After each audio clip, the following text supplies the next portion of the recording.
And welcome to this week's edition of Play Ball. I'm Kevin Capie, the Journal-Star. And I'm Nathan Baliva, voice of the Peoria Chiefs. This week we take you inside the front office. Eric Obalil, our Senior Director of Ticket Sales, is going to join me and give you a tour of the front office, talk about what happens on a regular game day here every day from 9 a.m. through the end of the game, and even what happens in the offseason here inside the offices at O'Brien Field. And I have a chance to catch up with a rarity among college baseball players, non-drafted free agent, new Chiefs center fielder Anthony Giansanti. That's this week on Play Ball.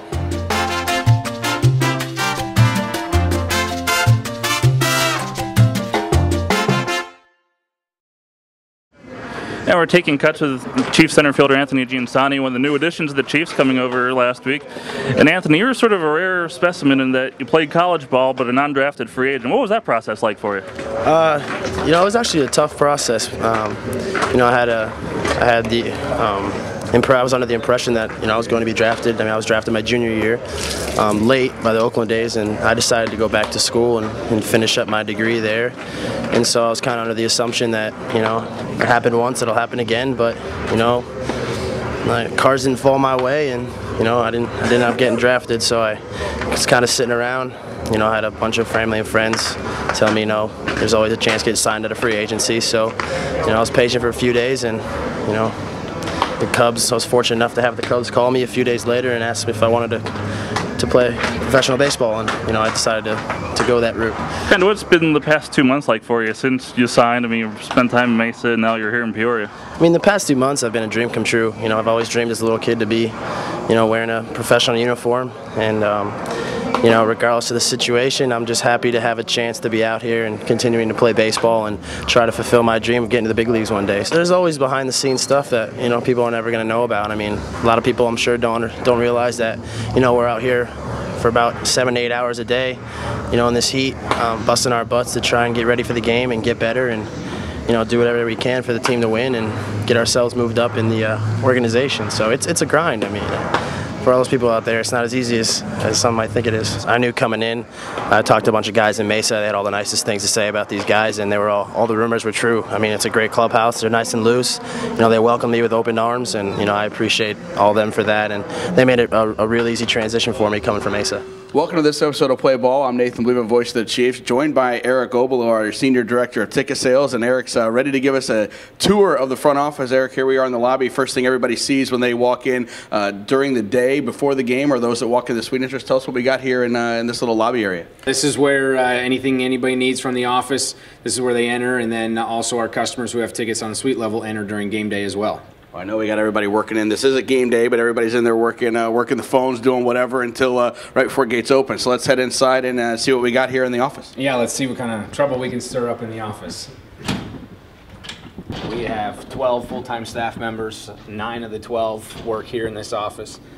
First door on my left here is our Vice President, General Manager, Ralph Converse.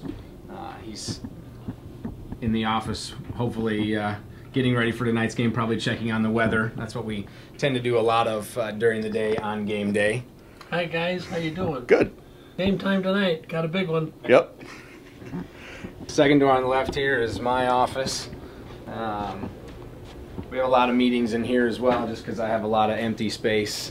So, but again, usually have the weather up on either the computer or the TV, just keeping an eye on what's going on, especially on game day.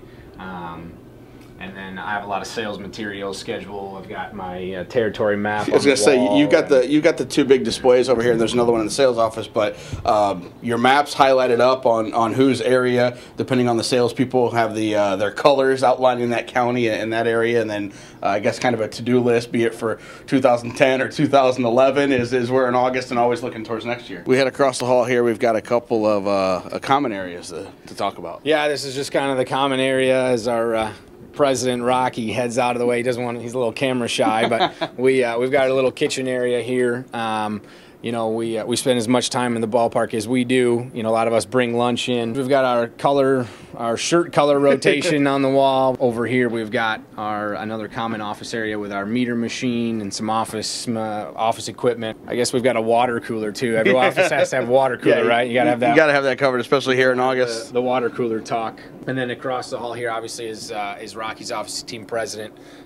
He's got the nice view out here behind home plate, and Next door to him is one of our sales offices. And we've got 12 full-time staff members. 6 of the 12 are involved in sales. So this is where hopefully all of the magic happens as far as generating revenue and selling tickets. And we've got some full-time salespeople as well, some interns that work in here, just working hard. You know, we work a regular 9 to 5.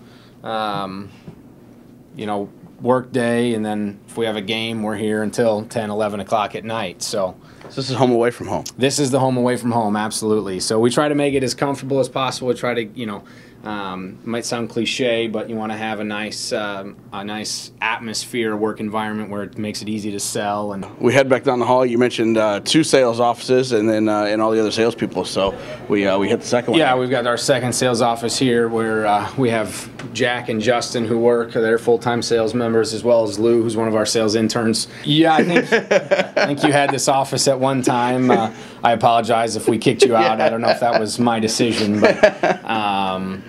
but yeah, you know, again, when you have half of your full-time staff is directly related to ticket sales, you know, it's hard to find one place where you can fit 5, 6 people. So we've had to split them up, and actually it's not too bad because, you know, these guys spend all day on the phone, and if you've got 4 or 5 people in one office who are on the phone all day, it can kind of be a little chaotic and hectic and loud, and so it's actually worked out pretty well to split them up. And all the desks, whether it be in the other room or in here, are pretty similar too. You know, you got the phone, you got the computer, all the accessories that go with the computer, but then you've got all the same sales collateral all over the place, so they know right away they got answers to every question that they can possibly need. And then we've got 2 more rooms to check on down the hallway here. We mentioned 9 of the 12 are downstairs. Noel Bruce is our groundskeeper. Has got his groundskeeping shed all the way out in the outfield. Myself and Lucas Smith are upstairs. Lucas in the production room. I work. My office is in my broadcast room, so we're up there all day, leaving you guys down here to do all the magic. And then this is Howard Yates, who is one of our senior members, along with Ryan Savory, who we'll see in a minute. And then this is his office. Yeah, this is Howard's office. He's our season ticket representative as well as our director of guest services. So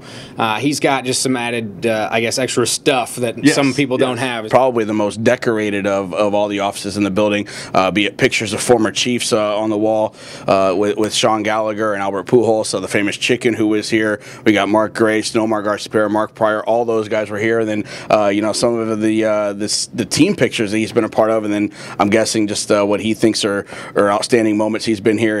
Him singing the national anthem, which I know is a thrill that Howard gets to do all the time. And then we got all of his bobbleheads over here on the left that he's collected with the Chiefs. It's a pretty great collection right there. And we probably have some fans who don't have quite the collection that Howard has. He's real proud of this team, and you know, a big fan as well as being an employee here.